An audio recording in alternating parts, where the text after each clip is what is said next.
இந்த வாரம் 10th ஜனவரி அன்னைக்கு உங்களுக்காக 2 இம்பாக்ட்ஃபுல் வெபினார்ஸ் வெயிட் பண்ணிட்டு இருக்கு. காலையில 11 மணிக்கு travel smart not risky insurance planning before you pack. அதை தொடர்ந்து 12 மணிக்கு what should investor do differently in 2026. இந்த 2 வெபினார்லையும் மறக்காம ஜாயின் பண்ணிக்கோங்க. உங்களோட வீக்கெண்டை ஒரு லேர்னிங் வீக்கெண்டா மாத்துங்க. டிஸ்கிரிப்ஷன்ல லிங்க் கொடுத்துருக்கோம், வெபினார்ல பார்க்கலாம். இன்னைக்கு நாம செய்ய போறது 2025ஆம் ஆண்டுல ஜனவரி 1 டிசம்பர் 31 வரைக்கும் போரிங் ஸ்டாக்ஸ் இண்டெக்ஸினுடைய ஒரு அனாலிசிஸ்.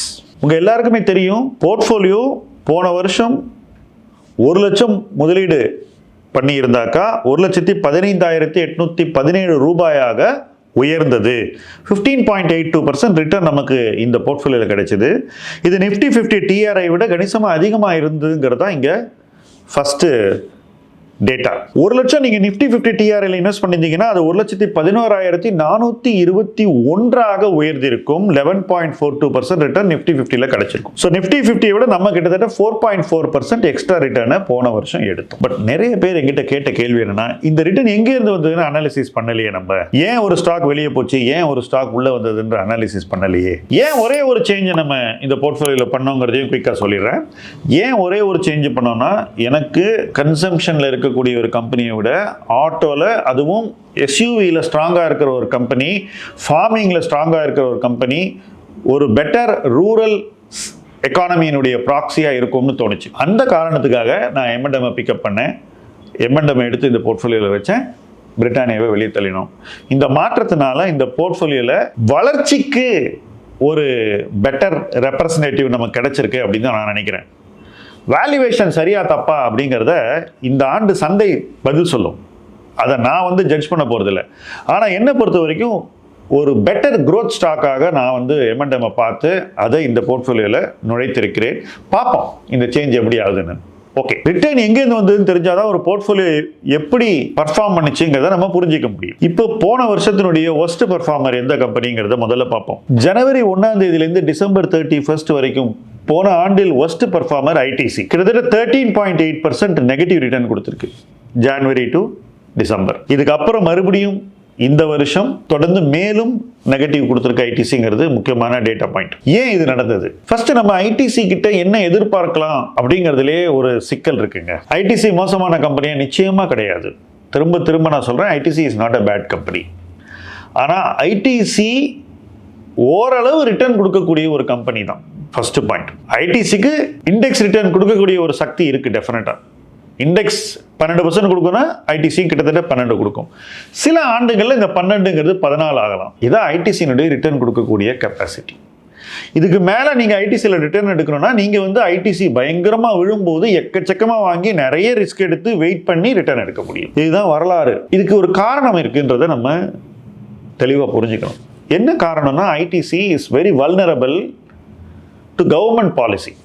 அரசு கொடுக்கக்கூடிய வரி சட்டங்கள், அரசு எடுக்கக்கூடிய வரி மாற்றங்கள், இதெல்லாம் ஐடிசியை பங்குச்சந்தையில் பாதிக்கக்கூடிய நிகழ்வுகள். ஆனால் இந்த நிகழ்வுகளை தவிர்க்கவே முடியாது, நடந்துக்கிட்டே தான் இருக்குன்றதான் கலை யதார்த்தம். இப்போ என்ன பண்ணியிருக்காங்கன்னா, ஐடிசியினுடைய மொத்த சிகரெட் சேல்ஸில் இருக்கக்கூடிய வரியின் தாக்கத்தை 47 விழுக்காடுலேருந்து 61 விழுக்காடாக அதிகரிச்சிருக்காங்க. ஸோ கிட்டத்தட்ட 14.5% இன்க்ரீஸ் இருக்கு. இந்த இன்க்ரீஸ் வரும்போது இந்த இன்க்ரீஸ் ஐடிசி எங்கேருந்து எடுக்க முடியும்? விலையை உயர்த்தித்தான், சிகரெட் விற்கும் விலையை உயர்த்தித்தான் அந்த இன்க்ரீஸ் அவங்க ஈடு செய்ய முடியும். எப்பெல்லாம் இந்த மாதிரியான வரி உயர்வு வருதோ சந்தை என்ன நினைக்குது? இவ்வளோ உயர்வு வந்தாக்கா அது வியாபாரத்தை, வணிகத்தை பாதிக்குமே, வால்யூமை பாதிக்குமே, சேல்ஸ் வால்யூம் குறையுமே அப்படின்றது சந்தையினுடைய ஒரு பயம். உடனடியாக ஒரு சிறிய பாதிப்பு இருக்கத்தான் செய்யும். பட் அதுக்காக அந்த சேல்ஸ் அப்படியே சரிஞ்சு போயிடுமா அப்படின்னு கேட்டிங்கன்னா அதுவும் வரலாற்றில் நடந்ததில்லை. அதற்கான சாத்தியக்கூறுகள் அதிகம் இருப்பதாகவும் நான் நினைக்கவில்லை. ஆனால் சேல்ஸ் குரோத்துக்கு இது முற்றிலும் எதிரானது. நம்ம என்ன ஹோப் பண்ணோம்? ஐடிசினால வால்யூமையும் ஓரளவுக்கு உயர்த்த முடியும். அட்லீஸ்ட் ஒரு 5% வால்யூம் குரோத் வரணும், ஒரு 7% வால்யூம் குரோத் வரணுங்கிறது. இது மாதிரி மாற்றங்கள் வரும்போது முதல்ல என்ன நடக்க போகுதுன்னா, வால்யூம் குறையும். ஃபர்ஸ்ட் மேபி ஒரு 5% மைனஸ் கூட முதல்ல ஏற்படலாம். அதுக்கப்புறம் அட்ஜஸ்ட் ஆகி மறுபடியும் வால்யூம் பழைய வால்யூமுக்கு அங்கேருந்து வளரணும். ஸோ இதுக்கெல்லாம் நிறைய டைம் தேவைப்படும் இல்லையா?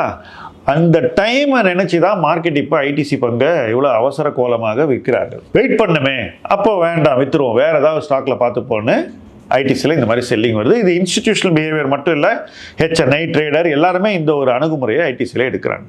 அப்போ என்ன ஆகுதுன்னா, யார் வந்து இந்த ஸ்டாக்கை வச்சுட்டு உட்காந்துருக்காங்களோ அவங்களுக்கு ஒரு சோதனை காலம், பொறுமை சோதிக்கப்படுகிறது. இதுதான் ஐடிசியில் நடந்திருக்கிற ஒரு விஷயம், நடக்க போகிற விஷயம். அடுத்த புவரஸ்ட் பர்ஃபார்மர், செகண்ட் வர்ஸ்ட்னு பார்த்தீங்கன்னா Sun Pharma, January 1 to December 31 -8.2% return கொடுத்துருக்கு. ஸோ இந்த ரெண்டு ஸ்டாக் தான் போரிங் ஸ்டாக்ஸ் இண்டெக்ஸ்ல 2025ல நெகட்டிவ் ரிட்டர்ன் கொடுத்த பங்குகள். இதற்கு அடுத்தபடியாக குறைவான ரிட்டர்ன் கொடுத்த பங்கு எதுன்னு கேட்டா ஐசிஐசிஐ பேங்க் வெறும் 5.5%. நீங்க போய் பார்த்தீங்கன்னா 24ல நல்லா பர்ஃபார்ம் பண்ணது ஐசிஐசிஐ, ஆனால் இந்த வருஷம் வெறும் 5.5% தான்.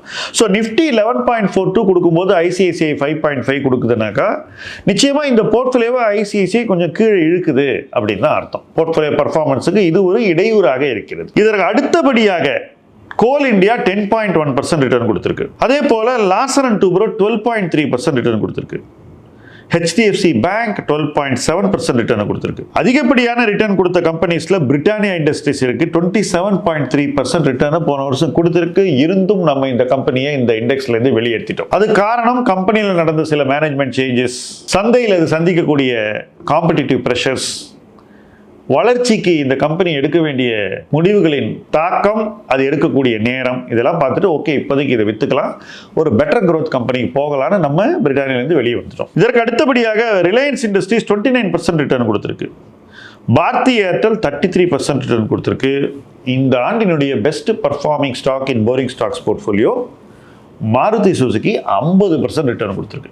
மறுபடியும் சொல்கிறேன், நான் கோல்ட் ஸ்டாண்டர்ட் இன்வெஸ்டிங்கை பற்றி பேசும்போது, மாருதியை பற்றி பேசும்போது பலர் என்கிட்ட நிறைய விவாதம் தர்க்கம் பண்ணிக்கிட்டு இருந்தாங்க. அது எப்படி நீங்கள் வந்து மாருதியை இதில் கொண்டு வரலாம், அது எப்படி நீங்கள் டாடா மோட்டர்ஸை கடந்து நீங்கள் மாருதிக்கு போகலாம், இந்த விவாதம் இருந்துகிட்டே இருந்தது. விவாதம் என்பது முதலீட்டில் அடிப்படையானது, கண்ணியமான விவாதம் என்னைக்கு இருக்கணும், தப்பில்லை.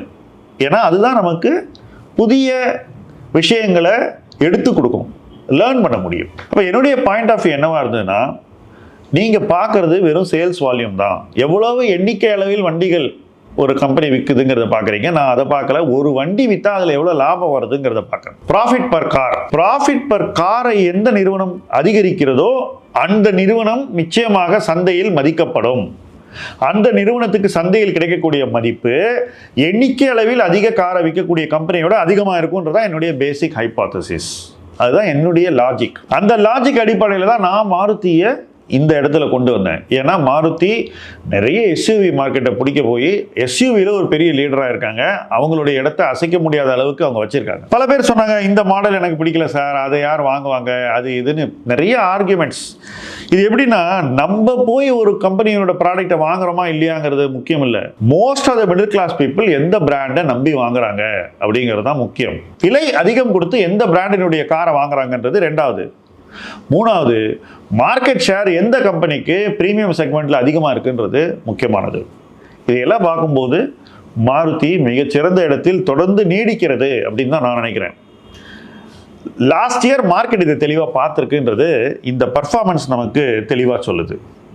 ஸோ 2 ஸ்டாக்ஸ் லாஸ்ட் இயர் வந்து நெகட்டிவ், நம்ம 2 ஸ்டாக்கையும் மாற்றலை. அதற்கு அடுத்தபடியாக நிஃப்டி கொடுத்த 11.42% ரிட்டர்ன் இருக்கு இல்லையா, நிஃப்டி 50 டிஆர்ஐ நமக்கு போன வருஷம் கொடுத்தது. அதை விட குறைவாக கொடுத்த நிறுவனங்கள் 2, ஒன்று ஐசிஐசிஐ பேங்க், இன்னொன்று கோல் இண்டியா. ஸோ 4 கம்பெனிஸ் முடிஞ்சிருச்சு. நிஃப்டி கொடுத்த ரிட்டர்ன் 11.42 விட கொஞ்சம் அதிகமாக கொடுத்த கம்பெனிஸ் என்னென்னு பார்த்தீங்கன்னா ஹெச்டிஎஃப்சி பேங்க் 12.7%, அதே போல் லாசர் அண்ட் டூப்ரோ 12.3%. ஸோ 6 கம்பெனிஸை கம்ப்ளீட் பண்ணிட்டோம்.